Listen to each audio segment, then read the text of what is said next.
दोस्तों यकीन करना मुश्किल है, लेकिन इस 13 साल पुराने पीसी में विंडोज 11 चल रही है और सिर्फ चल ही नहीं रही, दौड़ रही है।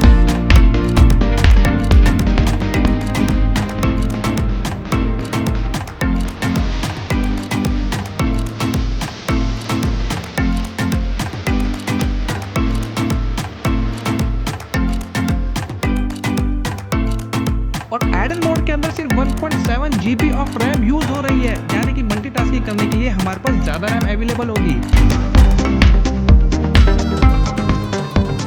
तो इस 13 साल पुराने पीसी में विंडोज 11 इतनी स्मूथ कैसे चल रही है, अगर आप भी जानना चाहते हैं तो बस वीडियो को देखते रहिए। कल एक सज्जन मेरे पास आए और उन्होंने अपना 13 साल पुराना पीसी मुझे देते हुए कहा कि यार आपसे एक रिक्वेस्ट है कि मैं इस पुराने सिस्टम के अंदर विंडोज 11 चलाना चाहता हूं, और सिर्फ विंडोज 11 चलाना ही नहीं है, मुझे इसके ऊपर 8 घंटे की वर्किंग भी करनी है।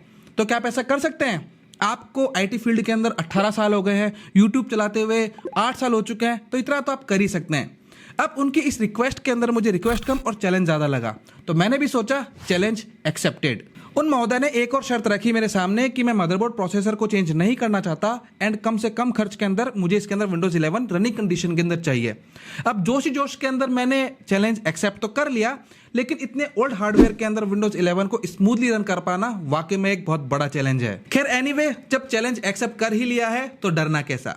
फिर मैंने इसका हार्डवेयर को इंस्पेक्शन किया तो मुझे पता चला कि इसके अंदर कोर i3 थर्ड जनरेशन का प्रोसेसर लगा हुआ है, 4 GB की DDR3 रैम इसके अंदर लगी हुई है एंड 500 GB की हार्ड ड्राइव इसके अंदर लगी हुई है। और ये कॉन्फ़िगरेशन देखने के बाद मैं 100% श्योर हो गया भैया इस कॉन्फ़िगरेशन के साथ तो विंडोज 11 रन नहीं किया जा सकता। विंडोज 10 हो या फिर विंडोज 11 हो, आजकल बिना SSD के तो विंडोज को चलाना बहुत ही ज्यादा मुश्किल है, क्योंकि हार्ड ड्राइव के ऊपर विंडोज परफॉर्मेंस नहीं देती है। और मल्टीटास्किंग एंड मल्टीटैब ब्राउजिंग के जमाने में 4 GB की रैम सफिशिएंट नहीं होती है।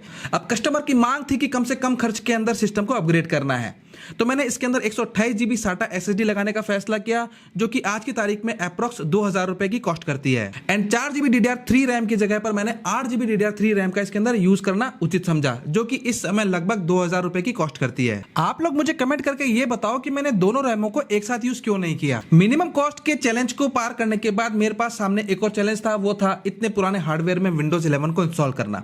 अब आपको पता ही है कि इतने पुराने हार्डवेयर में विंडोज को डायरेक्टली इंस्टॉल नहीं किया जा सकता, क्योंकि अगर मैंने रिफ्यूज की मदद से भी बूटेबल पेन ड्राइव बनाई और इसके अंदर विंडोज को इंस्टॉल किया तो मिनिमम 4 GB की रैम विंडोज 11 आइडल मोड में भी कंज्यूम करता रहता है। तो ऐसे में मल्टीटास्किंग करना पॉसिबल नहीं हो पाएगा, सिस्टम हमारा लैग करने लग जाएगा, हैंग करने लग जाएगा। इस प्रॉब्लम के सॉल्यूशन के लिए फिर मेरे दिमाग में एक प्लान आया।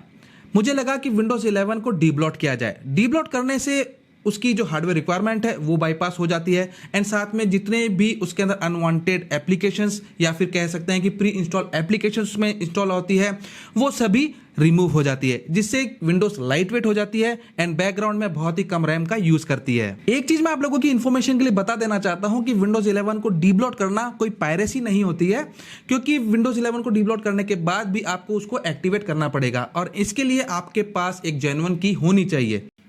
विंडोज 11 को डीब्लॉट करने के लिए सबसे पहली जो चीज़ की ज़रूरत थी वो थी विंडोज 11 की ISO image. Media creation tool की मदद से मैंने इसे डाउनलोड कर लिया एंड डेस्कटॉप के ऊपर सेव कर लिया। विंडोज 11 की ISO को डीब्लॉट करने के लिए हमें चाहिए एक PowerShell script. Anti dev labs ने ये स्क्रिप्ट पहले से तैयार कर रखी है, Tiny11 बिल्डर के नाम से है। डिस्क्रिप्शन के अंदर मैं आपको इसका लिंक दे दूंगा, वहाँ से आप इसे डाउनलोड कर सकते हैं। तो इसका जो लेटेस्ट रिलीज़ है वो हम यूज़ करने वाले हैं, सितंबर 2025 इसका लेटेस्ट रिलीज़ है। क्लिक करता हूं मैं एंड बॉटम साइड के ऊपर यहाँ जो सोर्स कोड है इसे हम डाउनलोड कर लेते हैं। जिप फॉर्मेट में ये डाउनलोड हुआ है तो मैंने इसको कर लिया है एक्सट्रैक्ट। अब ये जो हमने ISO को डाउनलोड कर रखा है इसको हमको करना है वर्चुअली माउंट। तो राइट क्लिक करेंगे हम एंड यहाँ पर ओपन विथ में जाएंगे एंड विंडोज एक्सप्लोरर पे क्लिक कर देते हैं। तो ये अब वर्चुअली माउंट हो गया है। वर्चुअल माउंट करने के बाद इसका जो ड्राइव लेटर है ये आपको ध्यान रखना है, ओके। इसके बाद आपको पावरशेल सर्च करना है एंड राइट क्लिक करके रन एज एडमिनिस्ट्रेटर के साथ में पावरशेल को रन करना है। देन इसके बाद एक कमांड आपको रन करनी है, डिस्क्रिप्शन के अंदर मैं वो कमांड आपको दे दूंगा, कॉपी कर लेना है एंड पावरशेल के ऊपर इसे पेस्ट कर देना। इसके बाद आपके सामने येस एंड नो का ऑप्शन आता है, तो यहाँ पर आपको ए ऑप्शन प्रेस कर देना है, येस टू ऑल। इसके बाद हम जाएंगे डाउनलोड की हुई पावरशेल स्क्रिप्ट के ऊपर। यहाँ पर हमको 2 फाइल्स मिलती है, Tiny11 core maker and Tiny11 maker. अब इन दोनों में डिफरेंस क्या है? डिफरेंस जानने के लिए हमें वापस Tiny11 बिल्डर के ऑफिशियल पेज पर आना होगा एंड बॉटम साइड में यहाँ पर आपको नीचे आना है एंड यहाँ पर आपको ऑप्शन मिलेगा Tiny11 मेकर के अंदर ये सारी चीजें जो है वो रिमूव हो जाएगी ऑटोमेटिक। इतनी सारी जो चीजें हैं ये सब रिमूव हो जाएगी। लेकिन अगर आप कोर मेकर से तैयार करते हैं तो यहाँ पर ये सारी चीज़ें तो रिमूव हो ही जाएगी, साथ के अंदर विंडोज़ कंपोनेंट स्टोर जो कि WinXXS फोल्डर होता है ये भी डिलीट हो जाता है एंड इसके बाद विंडोज़ डिफेंडर जो है ये डिसेबल कर दिया जाएगा। विंडोज़ के अपडेट जो है वो काम नहीं करेंगे एंड WinRE जो एनवायरनमेंट होता है वो भी रिमूव हो जाएगा। Tiny11 मेकर का अगर आप यूज़ करते हैं तो आप अपडेट्स ले सकते हैं, लेकिन ये फिर भी थोड़ी हैवी होती है। एंड Tiny11 कोर मेकर का अगर आप यूज़ करते हैं तो ये सबसे ज़्यादा लाइट वेट होती है, सबसे कम रैम यूज़ करती है, लेकिन इसके अंदर आप विंडोज़ के अपडेट्स नहीं ले पाएंगे। तो हम 13 साल पुराने पीसी के लिए विंडोज़ 11 को डीब्लॉट कर रहे हैं, तो मैं यहाँ पर Tiny11 कोर मेकर का यूज़ करने वाला हूँ। राइट क्लिक करेंगे इसके ऊपर and run with PowerShell. UAC control appear होता है तो मैंने यस पे क्लिक कर दिया। अब ये पूछ रहा है do you want to continue? जी हाँ, बिल्कुल हम करना चाहते हैं। अब ये पूछ रहा है enter the drive letter for the Windows 11 image. हमने यहाँ पर जो विंडोज़ 11 की आईएसओ को माउंट किया था इसका ड्राइव लेटर है आई, तो हम यहाँ पर सिर्फ आई को प्रेस कर देंगे। ध्यान रखना है कॉलन नहीं लगाना है एंड सिंपल। अब इसके बाद यहाँ पर इतने सारे अलग अलग एडिशंस की लिस्ट हमारे सामने आ जाती है, तो कौन से एडिशन की लिस्ट को आप जो है वो डीब्लॉट करना चाहते हैं? तो मैं यहाँ पर करना चाहता हूँ विंडोज़ 11 होम, तो इंडेक्स में दे देता हूँ 1 एंटर। इसके बाद पावरशेल स्क्रिप्ट ने अपना काम करना चालू कर दिया है एंड कुछ ही देर के अंदर मेरी विंडोज़ पूरी तरह से डीब्लॉट हो जाएगी एंड एक आईएसओ मेरी बन करके रेडी हो जाएगी। 20 मिनट से ज़्यादा मुझे हो चुके हैं इस प्रोसेस को स्टार्ट किए हुए, लेकिन अभी तक ये कंप्लीट होने का नाम नहीं ले रहा है। चलिए देखते हैं और कितना ज़्यादा ये टाइम लेगा। ये जो एक्सपोर्टिंग इमेज वाला टास्क है दोस्तों, ये शायद फाइनल टास्क है, इसके बाद ये कंप्लीट हो जाना चाहिए।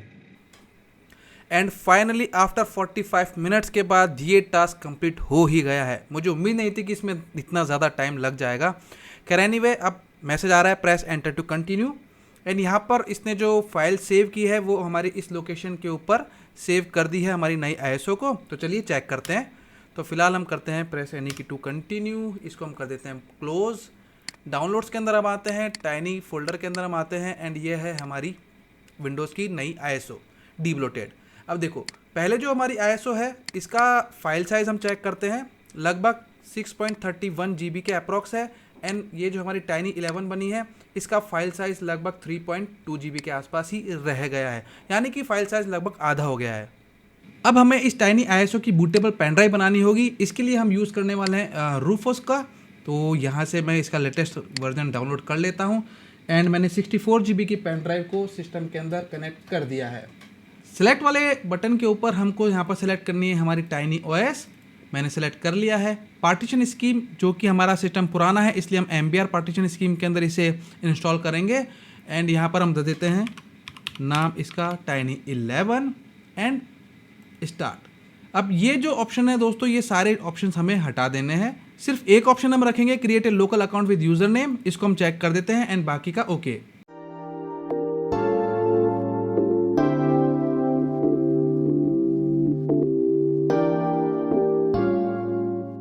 बूटेबल रेडी हो गई है। चलिए अब इसे ओल्ड सिस्टम के अंदर इंस्टॉल करते हैं। तो फाइनली अब इंस्टॉलेशन प्रोसेस स्टार्ट करते हैं।